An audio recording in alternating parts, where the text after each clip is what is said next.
Hello, hello. This is Anggie Watkins, your stream encourager, coming to you for the 5.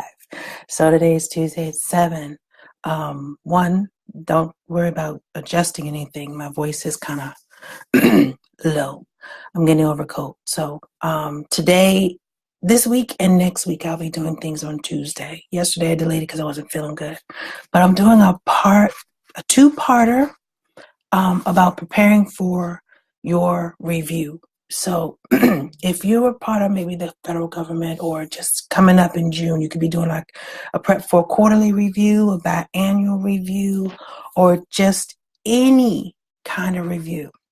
So for the 5, which may be longer than 5, depends on how it goes, I am going to actually be discussing how you can prepare yourself to make sure you showcase how amazing you are, because the theme isn't changed. You are still amazing. So one of the things I also want to do is share this post on my page as well to alert that I am live. So give me 1 second. One second. So do that.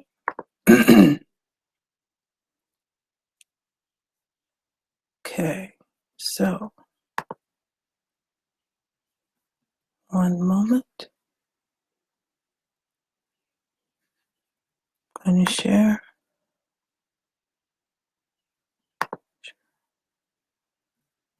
Timeline.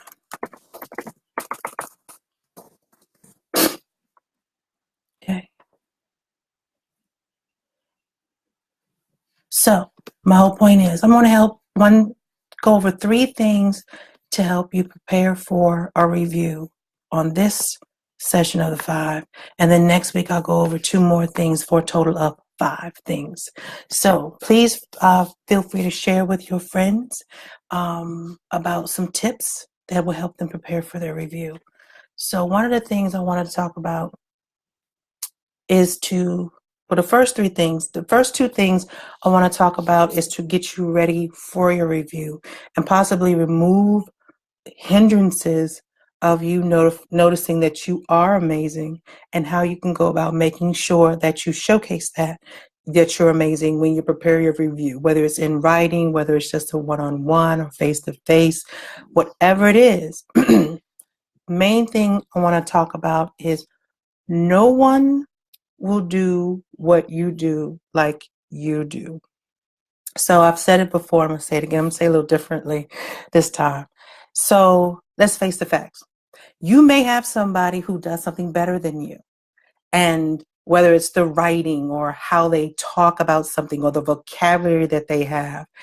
But the hiccup is that if you constantly are comparing yourself to someone else and their talents, you're always going to find something deficient in yours, which is really not the point, and it really negates the fact that you are still amazing in what you do and how you do it. So there will be always someone who maybe type faster than you.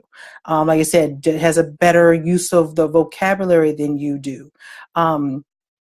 But that's just them being they're amazing, and it should never take away from you being you're amazing, because the whole point is the only competition that you have is you, and there are always going to be someone with a better and a different talent than you, which does not change the fact that no one will do it like you do. So maybe you're the one who can type faster. You're the one with the better vocabulary, but that doesn't change the fact that you would never try to make someone else hopefully feel less than because of the talent that they don't have. They have a skill set that you don't.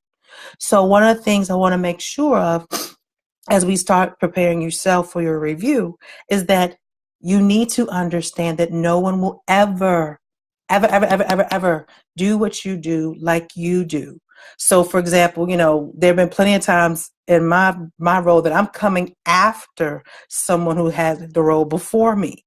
And so it was like, so-and-so didn't do it like that. I'm like, oh my God. Oh, look at there. I'm not so-and-so. So of course I'm not going to do it like them. So one, hopefully I wasn't, all right, I probably was that sarcastic, but hopefully they took it in the intent that it was in. but you know what? So-and-so is not there. Then I can't be so-and-so. Neither can you. So if you're like me and coming in a role after someone else, you can only do it like you. There may be some things that you will do similar to them. Maybe some things you do better than them. Maybe some things you don't do better than them. But it's only going to be like you. So again, I'm like, well, so-and-so's not here. I am, and this is the way I suggest we do it. And that's how we carry on. So the next thing I want to talk about is one of the things you want to make sure of is you think about the fact, what would you do, or what, let me rephrase that. What would not have happened if you weren't there to do it? So again, too many times we basically play like, oh, what I did wasn't that big a deal, but it really was because you were there to make sure it got done. So every little bit counts, whether it's reading an email and giving somebody else a heads up, hey, something else is going on. It helped them prepare something and make sure, you know, some type of bad thing was averted. Just the way you set up a meeting, or take the initiative to set up a meeting, or you take the initiative to talk to someone. Everything you do is important. So, and you got to think about, if you weren't there to do something, someone else couldn't have acted on what you told them. So like you said, if you set up a meeting for someone, then someone else had one less activity to do, and you help them meet their objectives and meet their goals. So you need to make sure you keep the mindset of that everything you do is important. And so again, a lot of people have this whole problem of tooting their own horn. But if it's a different twist, if you think about, if you weren't there to do fill in the blank, what would not have gotten done? And think about the domino effect all the way through about, so when you did this, this person could do that, that person could do this, oh, and that person could do, and if you hadn't done what you did, none of that would have happened.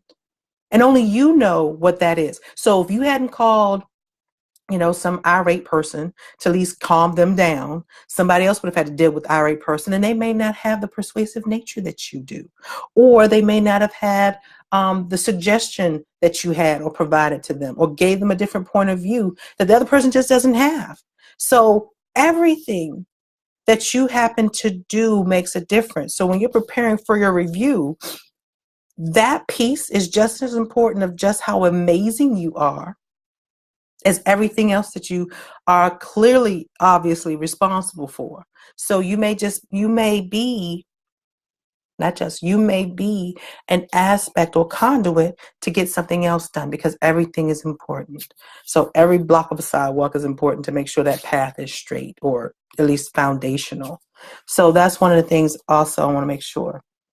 So, excuse me. So I want to make sure that's there.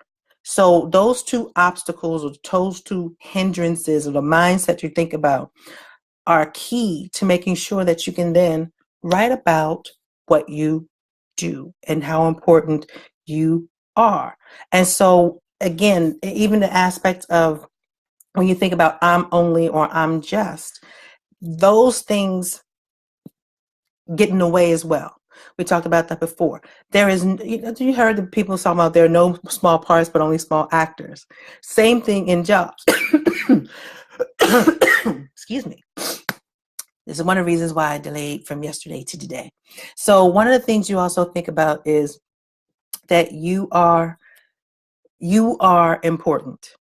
And there's no such thing as I'm only and I'm just. There are certain things that you do, again, no one else can do. And if you weren't there to do them, they wouldn't be getting done. So those are the first three things I want to make sure we're talking about. So no one will do what you do. There's also the fact that what would not have happened if you weren't there to do it, number two. And three, that I'm only and I'm just are things that are just things you should not be focusing on when you prepare for your review. So one of the things, hey, Ashley. So one of the things I want to make sure as you're preparing for your review, whether it's a quarterly review, again, biannual review, or maybe it's your annual review, everything you do is important. And again, no one will ever do anything like you do because that's just what it is. You're not in competition with anyone else on your job. Not really. You're the only competition you have, and that's the only thing you should be focusing on. So when you're preparing for your review, maybe you have a performance plan, maybe you have some objectives that you need to achieve. So, and sometimes like June may be that midpoint for a lot of people, or that quarterly time frame. So I'm doing it now and next Tuesday, sorry, just to talk about these 3 points of as you prepare. Take a look at what you're supposed to be actually accomplishing. Take a look about and see if there's anything that has been in your way of getting that done. Because, sometimes you're just helping everybody and you're not focusing on what you're supposed to do. But there may be some things that you did that actually tie into what it is that you're actually focusing on that you haven't considered. Again, what would have not have happened if you weren't there to do it? And does that tie into what it is that your objectives are for either the quarter or for the year or the 6-month mark or whatever it is that you're focusing on? And if it isn't, revamp, refocus, and get those things done. A lot can happen in 30 days if the end time frame is probably like the end of June. So again, there's nothing that is small. There's nothing that's not important. So next week, next Tuesday after Memorial Weekend, I'm going to be talking about 2 other things to help you if you have to write it down. So think about one of the first 3 things that I'm just and I'm only are not factors in what you're talking about. No one does anything like you do. That's number 2. And 3, what would have not have happened if you weren't there to do it? You have to keep thinking about these 3 things first and foremost to get out the way, get your mindset right. Because next Tuesday, I want to talk about, really digging down and doing some type of forensics with this thing and pick your stuff apart. And maybe get some tips for you to write it down if that's what it is, and give you another picture about, an alibi. Whatever you write down, there's got to be proof for it. You gotta have proof. Exactly. Revamp and refocus. Thanks, Ashley. So one of the things you want to talk about is, 1, get your blocks out the way. You need to remove anything that would help you not think that you're amazing. No comparison with other people. No thinking that anything that you do is not important. And no just limiting yourself with anything like, oh, I only do this, or I'm just that. Those get out the way. And I need those out of the way so you can be thinking in a different mindset as we go through and prepare to write these things down so you can have a stellar way of showcasing just how amazing you are. Because if you don't, you first and foremost need to realize you're amazing. And that way you can show other people just how you are amazing in writing, facts with proof, and things like that. So till next Tuesday, just to have a different time frame. One, I wasn't feeling well yesterday, but next week is a holiday on Monday. So next Tuesday at 7, I'm going to finish the part 2 of how to prepare for your review. So until next time, please think about the fact that, you always have time to recognize your accomplishments, to reshape your attitude and realize you're amazing, because the people in your life rely on you and they want you to be around to enjoy you every day, all day. So till next time, this is Anggie Watkins, your extreme encourager. Talk to you soon.